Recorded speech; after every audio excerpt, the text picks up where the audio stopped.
again, it will be on the AARP California YouTube channel, and we'll be putting in the link in the chat. So when you see that the meeting is being recorded up at the top, go ahead and click OK on your screen. I'm delighted now to introduce our guest host, AARP volunteer Lily Liu.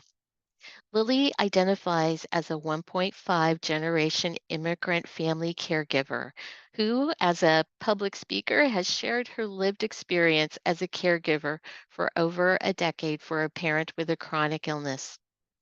Unfamiliar with the cultural norms related to her death, to death in her Chinese heritage, Lily has been seeking information and resources to better prepare and to make decisions about end of life for her loved ones. Lily's been a longtime collaborator host of the monthly virtual webinars for Reimagine, a national nonprofit organization that aims to help people face death, loss, and adversity by creating community driven events. Welcome, Lily, and thank you so much for being with us today. Sophie, thank you so much. I want to first give kudos to Team AARP California under your leadership for always creating a safe space for us to gather. Welcome to everyone in the audience. Thank you so much for joining us to talk about a often uncomfortable but very important topic, end of life. How many of you can remember it being mentioned in very hushed tones and not easy to discuss? But it needs to be. It is a part of caregiving and of life. So for today's discussion, we will learn a little bit more so that we can all be more at ease with this topic, and we will come to it with a plan, because it's important to have a plan. And also, we want to have a conversation that you can start with your loved ones so you can know everyone's plan. Why don't we first start by getting a sense of who's in the audience, and we'll have a couple of quick poll questions. Your answers, please know, will be anonymous. Let's put up poll question number 1. The question is, what brings you to today's conversation? Are you hoping for more information about end-of-life planning? And please feel free to check all that apply to your situation. I'll go ahead and do that for myself also. And if you can't see all of it, please kindly scroll down, because there is a second question.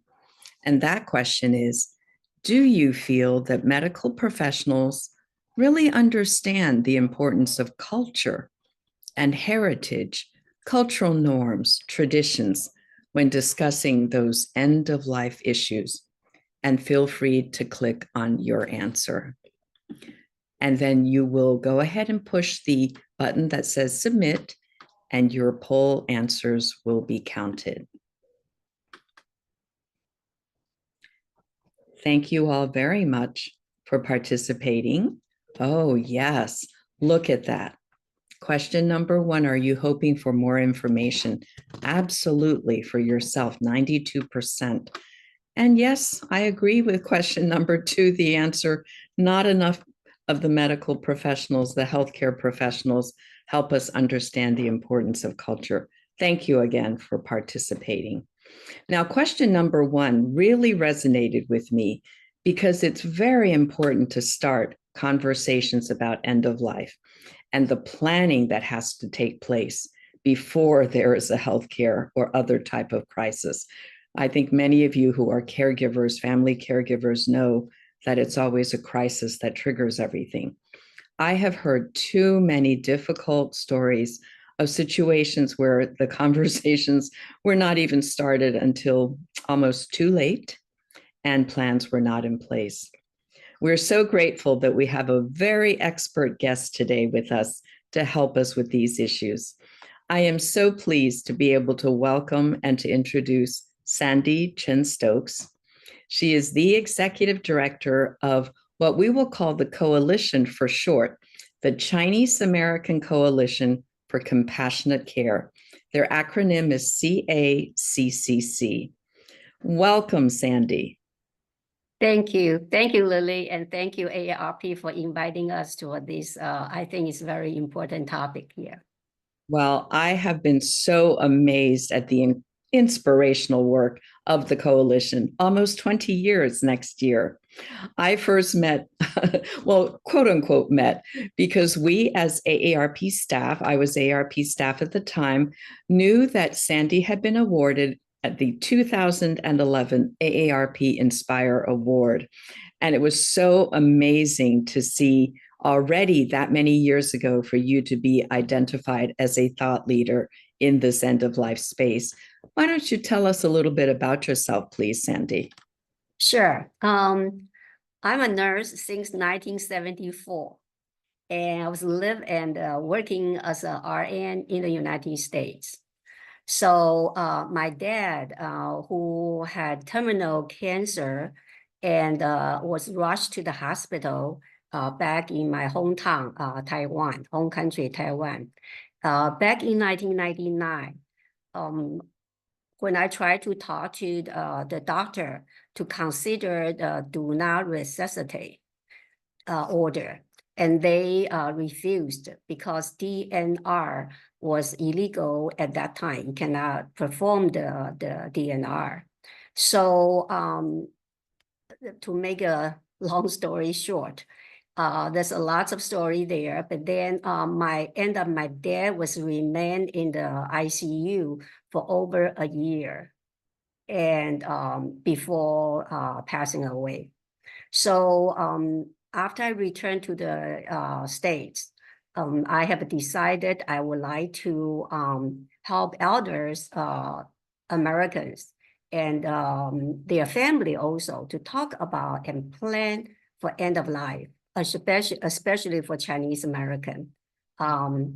Because I can only speak English and Chinese. I hope I can speak different language as well. So in 2005, I formed a coalition, CACCC, with my colleagues and my friends and family members, and to not only help educate a general public about how to the challenge and how to facing the end of life, but also I like to educate health providers, volunteers, and caregiver. So for that reason, the CACCC was born. Yeah, so that's a brief introduction how I get into this end of life field. I think you speak the most important language, the language of love. Thank you so much for sharing experience. I think so many in the audience will resonate with that. Number one, because you actually had to journey with a parent into death. And then also you came back and realized that we as immigrant families have the weight of the culture and the traditions of our heritage, but we're in America without knowledge of how to do many of the legal things and all the other planning. So thank you very much for that. What would you consider a couple of highlights? Because next year will be the Coalition, Chinese American Coalition for Compassionate Care's 20th anniversary already. Yeah, I have to thank Chinese community and in general, most important are volunteers. This is almost 100% volunteer-based organization. So I can see the differences from the time we start 2005 up to now, lots of changes here. We provide a lot of education, like I mentioned earlier. And also we work with the health providers. So hopefully they'll be able to learn how to better serve the Chinese American facing end of life and so as their family. So let them, the community also understand what is the end of life related, like hospice, palliative care. Through one of this one, you can see that there's a community outreach tool called Heart to Heart Car. CACCC developed that, and we have a different way to play the card. So maybe later when we have a chance, we can say a little bit more. Oh, we definitely will. You know, it's so interesting because we have people from all different heritage on with us today, and we all share common experiences regardless of heritage. Number one, often death is a very taboo topic. And yet, those of us who, like me, are 1.5 generation know enough about the heritage culture and norms and how parents might say, we're not going to talk about death. What, you want me to die soon? So you must teach us then some of the taboos that you've met from the volunteers that you've worked with, the community outreach, not just Asian Americans, but universal sort of hesitancy about talking about death. And so as a result, we don't plan.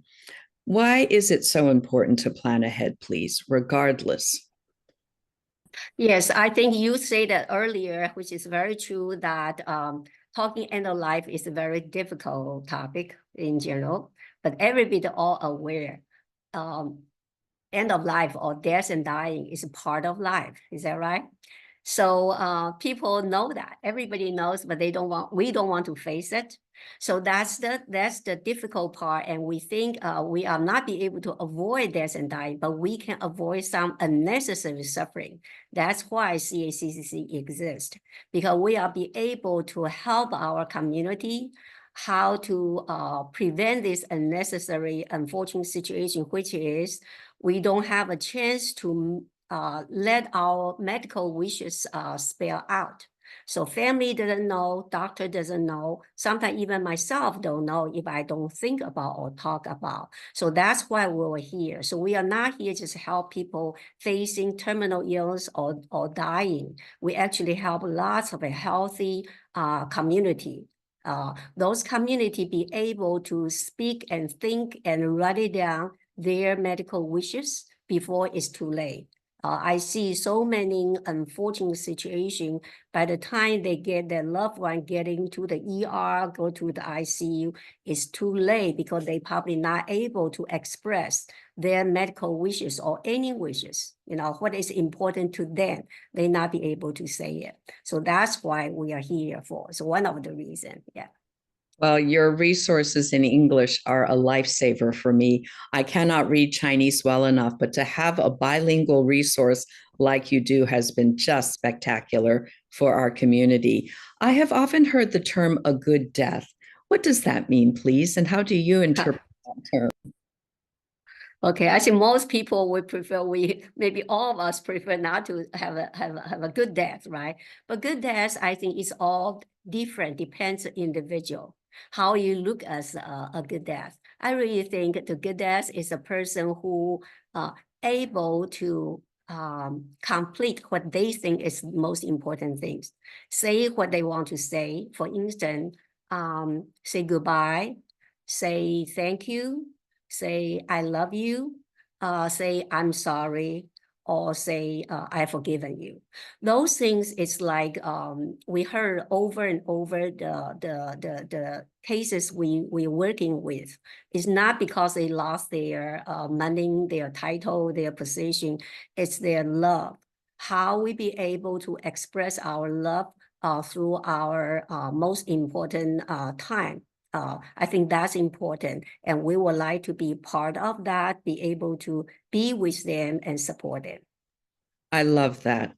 And also, you have always taught in the community outreach events, our wishes must be clear. They should be clearly expressed, well documented because of the legal ramifications, and also knowing that we have carried out our own wishes. That is why it's called advanced care planning. Advanced care planning. I believe you have brought along a video for us to really emphasize that point. Please go ahead and roll tape, as they say. Okay. This is the tape we made with UCSF. We have actually 3 different tapes, but we made a total of 6 because 3 is in Chinese, 3 is in English.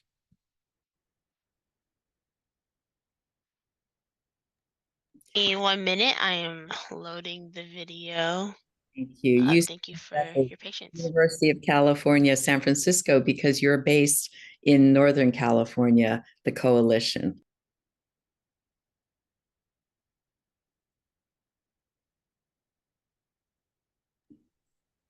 The resources that your volunteers have helped with are amazing, Sandy.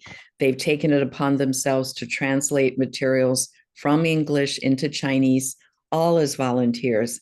Wonderful.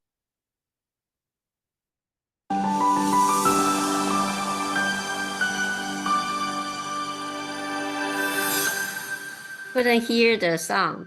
Regrets I have heard from patients is that they do wish they had talked to their families and their loved ones more about what they were going through before they got seriously ill, so that they still could have conversations about what was important to them. What is ACP? So ACP stands for Advanced Care Planning. What's most important for you, your values, your goals, and ultimately your medical wishes. And it's based on a discussion, a conversation with your loved ones and with your healthcare clinicians. It then gets translated to a written document. The advanced directive actually is usually several pages, and it's a legal documentation in which a person appoints who will be their spokesperson, and making sure that person knows what you want and also what you don't want. They're able to, in a stressful medical situation, be able to speak on your behalf, not on what they want, but on what you want. 中国人讲很简单，好死不如赖活啊！有人就说再怎么样，再怎么大的痛苦，我也愿意干受，我只要帮我把这口气留着。有的人不见得，这完全是要看自己的意愿。我哋中國人咧好多唔同嘅家庭嘅關係啊，千絲萬縷係咪啊？咁可能咧每一個人都好愛你嘅家人，但係咧好愛你嘅家人嘅同時咧，可能亦都會對你將來臨終嘅時候造成一種壓力嘅，就係咧家人與家人如果唔清楚嘅時候咧，咁其實就會造成一啲爭拗啦。咁所以呢啲工具咧，佢哋好清楚咁解釋到，你要揾代理人啦，你要揾見證人啦，你亦都會講清楚自己嘅一啲心願啦。咁所以呢一啲工具既然發展咗嘅時候咧，對我哋去同呢啲病人去傾啊，同啲長者去傾嘅時候咧，其實都係好有作用嘅。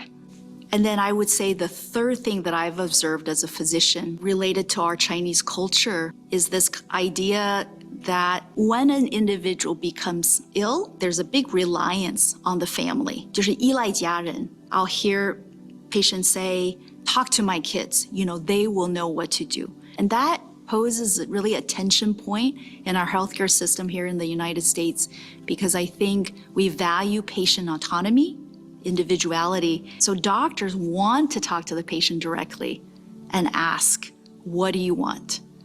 When in the Chinese culture, is less focused on the individual, is more about the family as a family unit. What does the family want? What's best for the family? And so that sometimes can also be a barrier. If you're not able to speak for yourself, if you're not able to communicate clearly to the healthcare team, it's so critical that there's someone or a couple of people who know you well, who know what your wishes are, who can really communicate those wishes to the healthcare team. And I think that's such a big part of what the Chinese Coalition and, other people working in palliative care are hoping that people will understand about the importance of these documents. Bravo. Sandy, that is an incredible video, not only in English, but with Mandarin and Cantonese also, and a variety of the medical, the healthcare professionals, the community members. Wow. Thank you so much for bringing that. And, to everyone in the audience, we will be sharing the URL for the website, and you can go on and you will navigate across it for hours. I know I've learned so much. Sandy, what's so lovely about your team is that it really emphasizes the message that we must have agency. We must do what we as the individual wants. So please teach us, though, that a lot of the terms are things we've heard but don't really understand. could you go through just a few of the terms for us, please? Sure. I think first one, people need to know what is hospice and palliative care. It sounds very similar, but it's a little bit different. For instance, hospice will more focus with people with serious illness, maybe have a half year of a lifetime, according to the doctor's diagnosis. And palliative care is for people to release, improve the quality of life, release some of the symptoms. And that's the focus. It's not to cure, because the diagnosis already knows that they not able to be cured. Another one we share with our community is about DNR, CPR, and which most people already aware. And the other one is two very important medical legal form called Advanced Healthcare Directive, and also the other one called POST. So we have a classes to share that. We have a workshop. We even help the people to complete the form.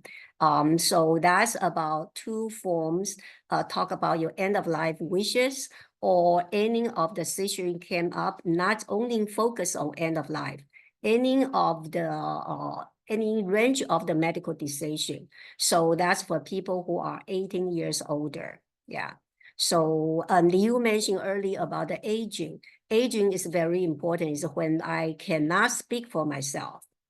And then I will need an agent instead. For instance, if you're my little sister, I will ask if you want to be my agent. You agree, you understand my wishes, then you're going to speak for me. By the time I cannot do it, you already know everything what I want and I don't want. So this is a very critical person there. Yeah. Excellent. That's so helpful. Truly advanced planning. Now, we must note that, for myself, who's been a family caregiver for both parents, I know that the policies of these different documents vary by state. So depending on where our audience members are joining us from, please know that the level of recognition of the terms on the forms will vary from state to state. Now, Sandy, thank you so much for helping frame what we're going to have to understand, helping us to understand the terminology. And then, the hardest thing, though, is how do we begin the conversation? I say it is one of the most difficult conversations in life. Let's do another quick poll, please. This will really make us all sit up, I think, and understand. This second poll that we're doing is, what makes it so hard to talk about the end of life with a loved one? And, feel free to check all that apply to you. I know which one I'm going to immediately check. Good choices, good choices. And don't forget to hit the blue button for submit. Give everyone some time and then we'll look at the answers, because I think there'll be quite a variety. We've all probably have faced it or inevitably will face it. Let's see what the audience has shown us. Aha. Loved ones who refuse and really not sure how to bring it up. Touché. That is absolutely on my situation. So Sandy, I know you have something that can help us get this tough conversation going. How do we do it, please? I think the best way to do the number one things is do a form yourself or have a conversation yourself with your loved one, with your health provider. Until you do that, it's very hard for you to guess what your loved one wants, particularly your aging parents. So that's the number one thing. And number two is you need to have a situation. The situation environment is correct. And then the people is right, who you're going to talk to and when you're going to talk. And then also a tool. A tool is very important. We find out, you show us earlier, it's a photo about a heart-to-heart card.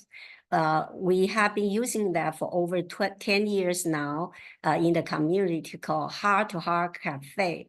And use that cafe, we start a conversation, drink tea, eat pastry, and talk about death and dying. It's amazingly successful, particularly with the seniors. People thought that senior don't want to refuse talk about death and dying. Actually, it's very not true. So as their younger generation, they don't know how to get started. So actually, if you can play one time of Heart to Heart Cafe, you will really know how possible, easy to start this difficult conversation. It's a wonderful deck of cards. It's like playing cards, a whole deck of them. And on each card are leading questions, right? Mm. How long does the cafe usually go for? You know, how many rounds of questions might you be able to take? We have our trained volunteer facilitator, we call, will spend 2 hours, whole 2 hours working with the participant. And at the beginning, people say, oh, 2 hours, that's a long. But we say, no. How many people who are willing to spend 2 hours in your lifetime? Think about the things we are going to facing, which is dying, right? But people don't want to go there. So this environment help you. Once people started, they really, really give us very positive input because it's the last time, it's their first time. The couple married for 60 years, first time they'll be able to share their thought. And so this kind of activities, we can provide all free. And I want to use this time to thank AARP. They have been sponsor us, support us for many years, provide a free deck of cards. If you complete that Heart to Heart Cafe, if you complete a very short survey, we will mail you a deck of free card to you. Wonderful. And a great name, Heart to Heart. The cards for heart-to-heart conversation. What a great way to start what would be a very difficult discussion. Let's now look at another video that you have brought where there is a mother and daughter pair and how they have approached this type of discussion. Roll tape again, please.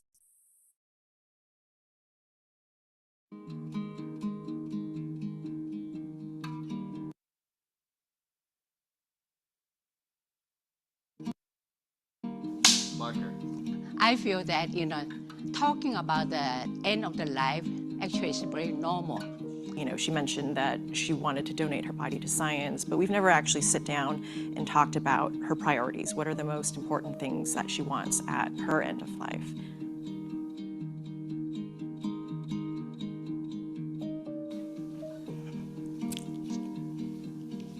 Hi, Mom. Hi.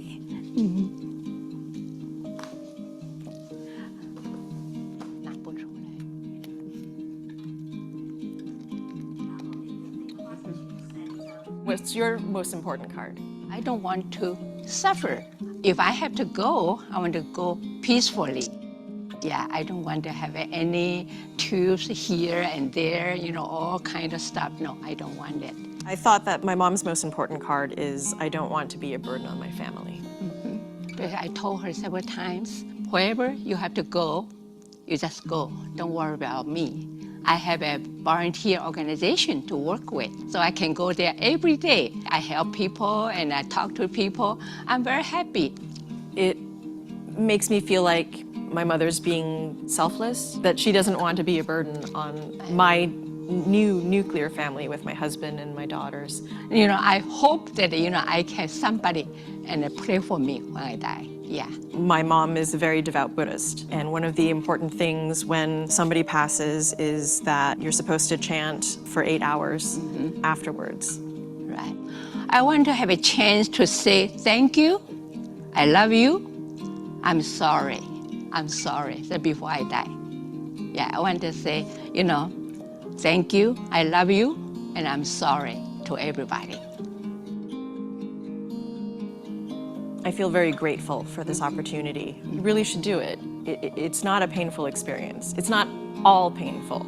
It's a good time to also reflect about the happy things and maybe discuss things that weren't clear in the past. When Dad was sick, my mom stayed there with him the entire time, 24/7. We would tease them that they were saying romantic things to each other and whatnot, but I think, knowing my parents, that was when they, spoke what was in their hearts to each other and talked about, their lives together and things like that. My husband stayed there a very long time.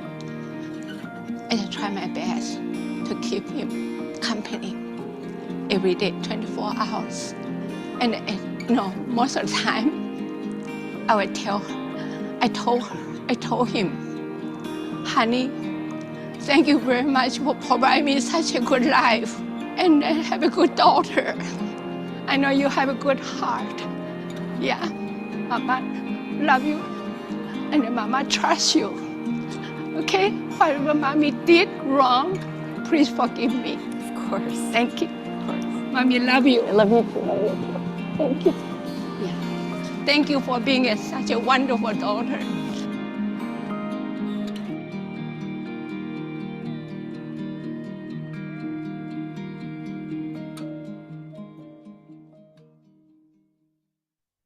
Oh, I had seen this before, Sandy, but I had forgotten how powerful it is. I forgot to bring tissues, everyone.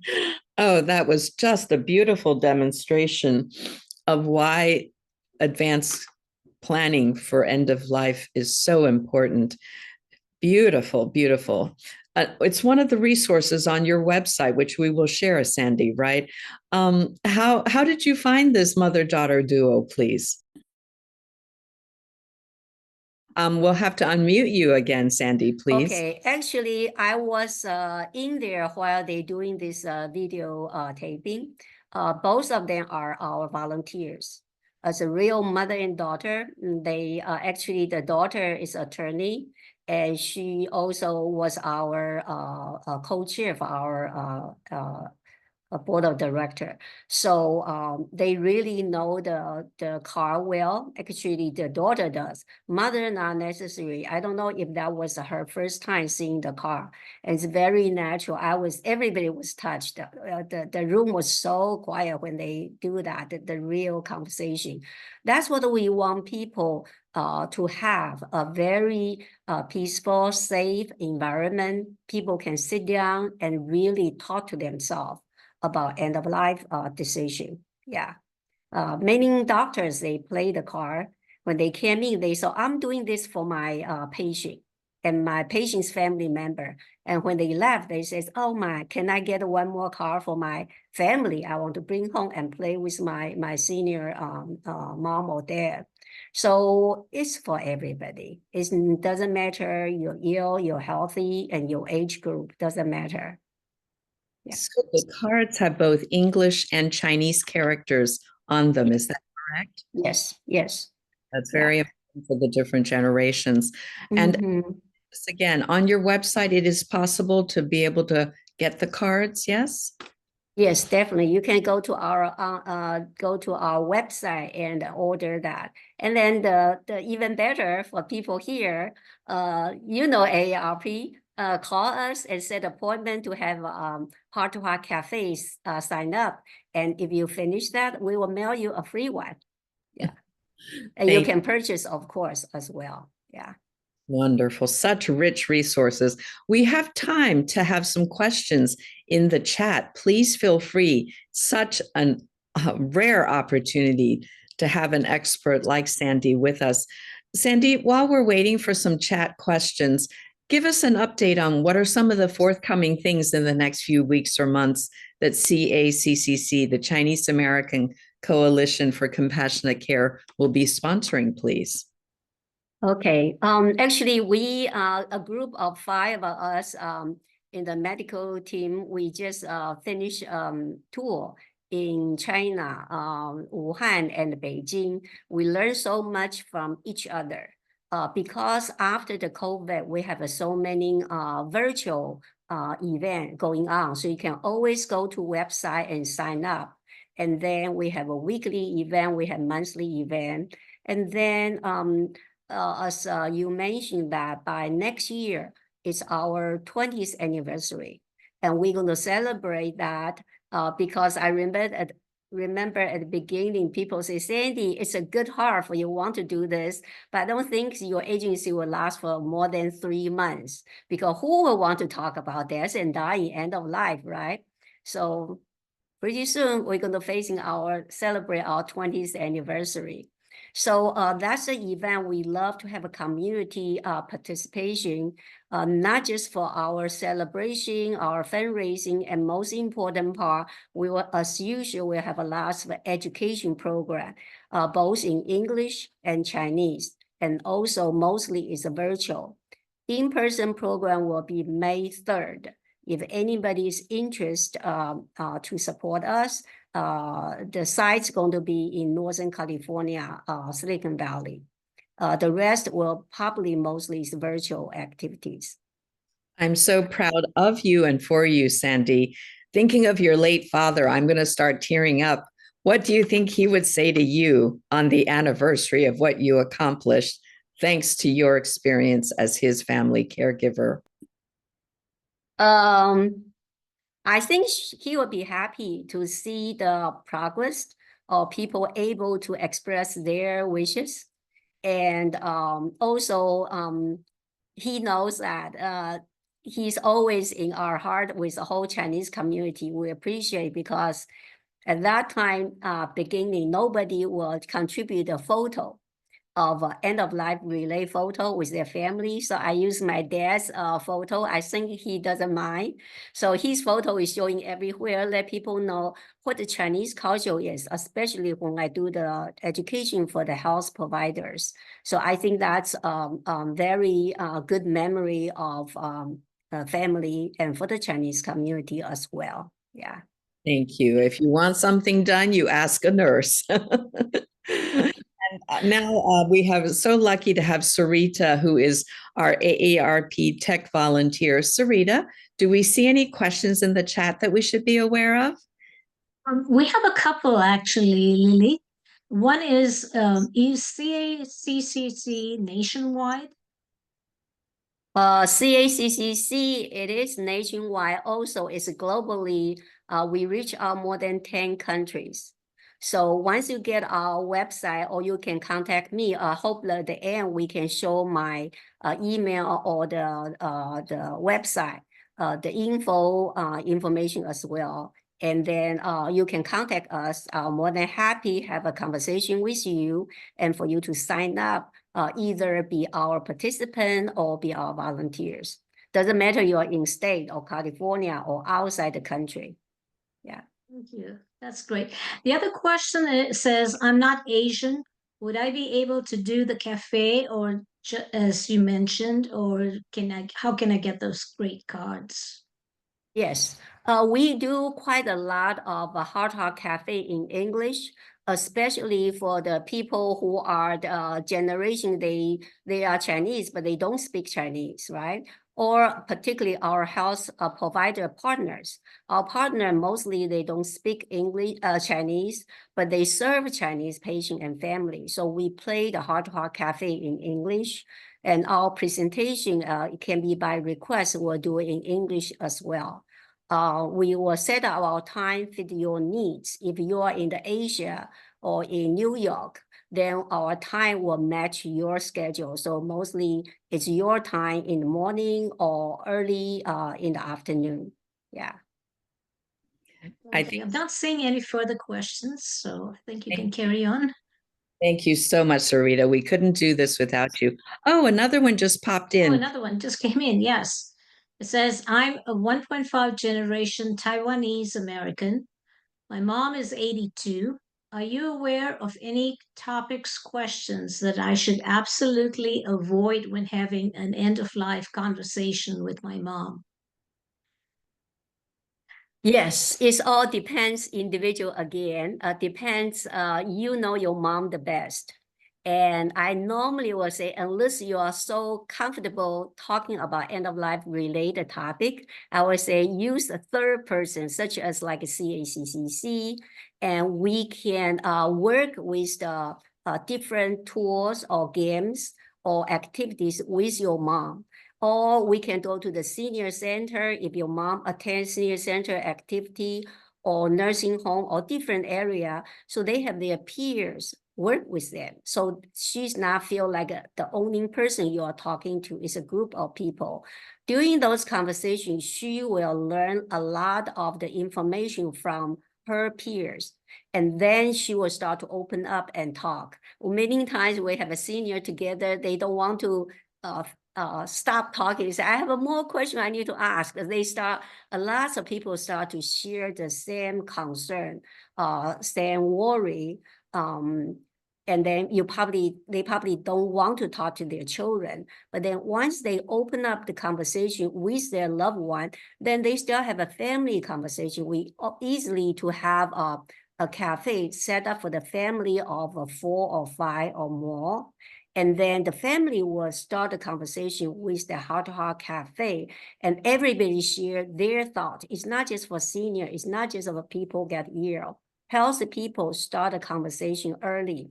I do in my house, we do it every Chinese New Year.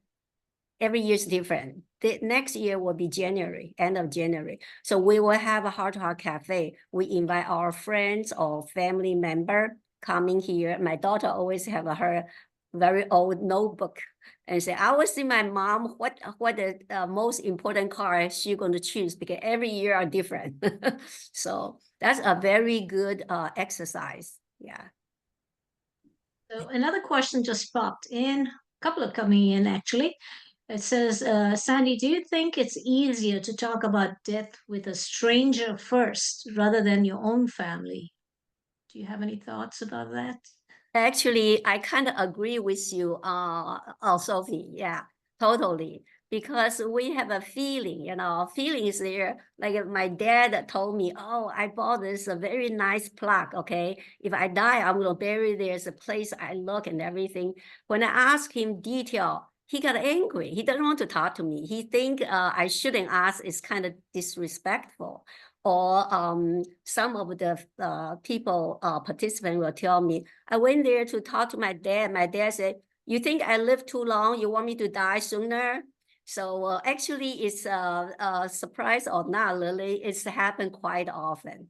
So if you talk to the seniors, peers, or their doctor, or somebody third party, is not your family member, last time they were not thinking about you or talking about me. So they start a conversation and they share that information. Yeah. That's a good tip. There's another question here that says, are you aware of any superstitions, examples surrounding cremation, remains, ghosts, and where we can learn more that are specific to our respective cultures? Yes. This is not, I don't think it's only for Chinese. It's for a lot of a culture, a lot of people will have their fear. But sometimes they have fear, they are afraid to share, to express.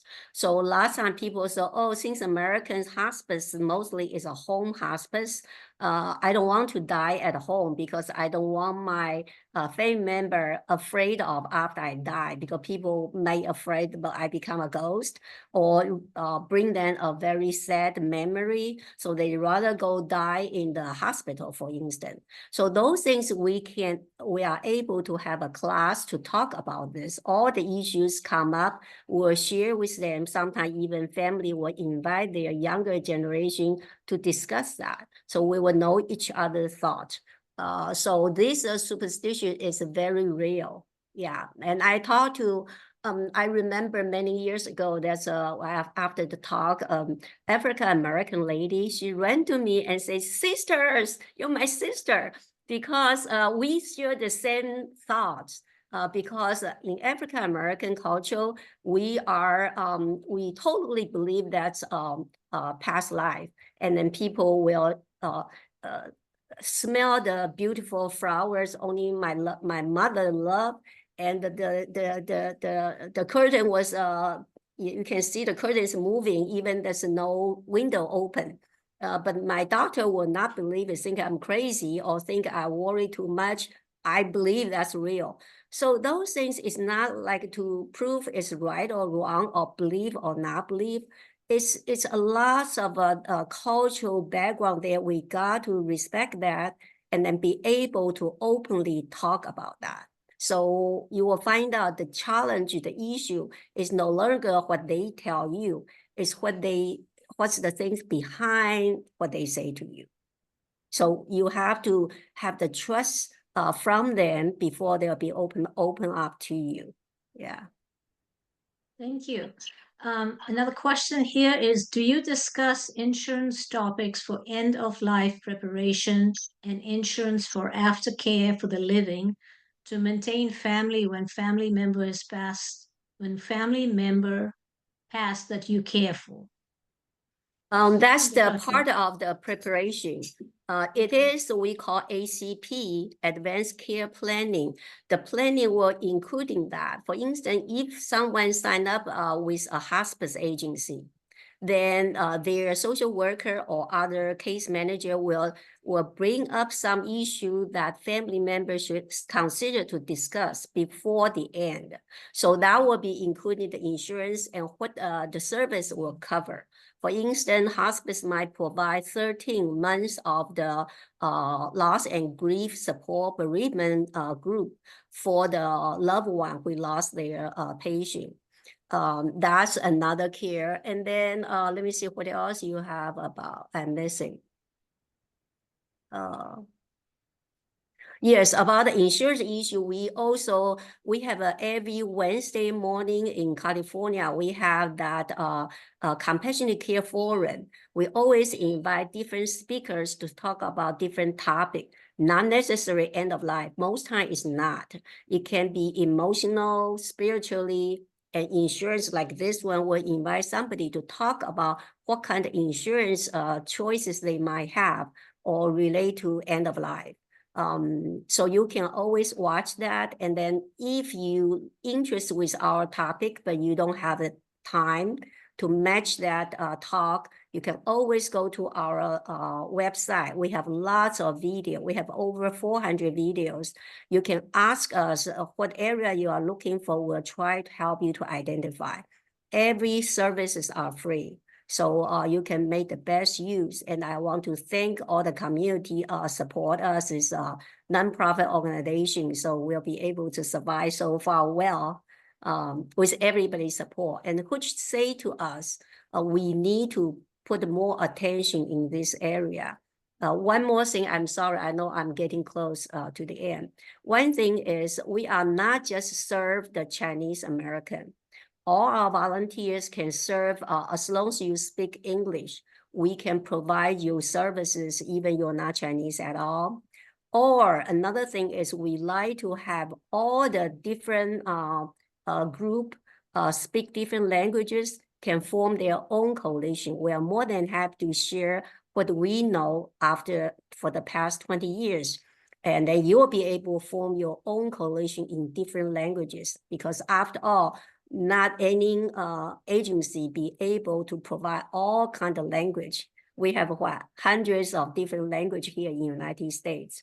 So we are more than happy to share our experience with you as well. Thank you. Okay, and really, really quickly, if you can repeat again about the questionnaire, about the regarding the cards. We have very few minutes left. If you can just go over that questionnaire in order to get the cards. I'm not sure what you mean by the cards. It says a questionnaire was mentioned about getting the cards. What is the questionnaire? I think you had mentioned during your talk that there was about the heart card. Yes, yes, you definitely can order this card. If Tiffany can show the slide of the heart card, the card you can order from our website. Which is caccc-usa.org. You can order from them. We cannot show the card, you can see it. The card is 4 different color. A box have a 4 different card. You can buy individual card as well. And then the content have a 4 different suit. The suit will be heart is more related to the spiritual, emotional concern you have. Spade is related to the physical concern. And diamonds relate to the legal and the concern, all different concerns. Oh, on the club is related to the relationship. each have a 13 questions, and the trained volunteer who is the trained volunteer will be able to help you to pick the top 3 most important card, and then we will start a conversation that way. It's wonderful. You have to be there to understand why so many people love this game. Yeah. Sandy, this is just a little appetizer for all the wealth of information that the Chinese American Coalition for Compassionate Care offers. I myself have benefited so much from your website, your webinars. Let's say if my parent were in another state and let's say I'm in California, are there virtual heart-to-heart cafes? Yes. Yes, they have a virtual. And right now, mostly it's all virtual, not in person. But we also have an in person in different state and different country, like Malaysia, Taiwan, China, Hong Kong, Singapore. They all have the in-person or virtual group. And our volunteer train facilitator will go to different site. For instance, if people's in Hong Kong, then we will, the volunteer will actually go there because it's virtual. So we do the virtual heart-to-heart cafe. If you personally don't have the card, you still can play it. So we just want the people be able to experience that, and then you will be able to have a better, more comfortable to talk to your loved one, your seniors particularly. And eventually we have a family invite the daughter, invite the mom and dad and her daughter. So they have a 3-generation play the heart-to-heart card for the first time ever. And then daughter will speak English. Mom and grandma will speak Mandarin. And grandpa was so proud of himself. He says, my granddaughter played the game with me. It's a wonderful feeling. It's the closeness and then the bonding that we like to see the most. So any form we can do it at a home, senior center, at the church, so on. Yeah. Thank you so much, Sandy. I cannot thank you enough for what you have done for not only the Chinese American community, but all of us in America. Thank you. You truly deserve that award 10 years ago and even more so. And I want to also thank AARP California for bringing you on as a guest. You really are the spirit of what AARP California and AARP tries to do, which is to inform and help people not only have a better life, but as we're facing the end of life. In the audience, if something has prompted your heart, please feel free to put in the chat one thing that you've gained today or something that really touched you. And before I turn it back to Sophie and to Tiffany and to Sarita, thank you so much, Team AARP California, for bringing us such informative programming. You really know how to touch our hearts with important information. Thank you all for joining us, and feel free to put things in the chat if something resonated. Back to you, Sophie. Thank you. Before Sophie get back, I want to use this opportunity to thank Lily. Lily, you are truly our leader as well. You are our volunteer for many years. You might not look like you join our activity all the time, but you're always there to support us. I truly appreciate your lots of wisdom, advice, and then thank you, Lily. And also thank you, Sophie, and the whole AARP team for having me here today. So thank you. Thank you so much, Lily and Sandy. What an informative talk. You know, a good death, dying, grief, and loss are not easy topics to talk about. We're going to handle them in our own way. And while dying is a part of living, as they say, to prepare as much as we can in advance, it will make it a lot easier, not just for us, but for those who love us as well. Thank you so much for being with us today. You will receive an email after today's presentation from AARP with the links that were put into the chat, as well as some articles from AARP on this topic. This concludes today's program. Thank you so much for being here with us today. Appreciate it. Have a good day. Thank you, everybody. See you. Thank you. So Lily or Sophie, do you need me to be here?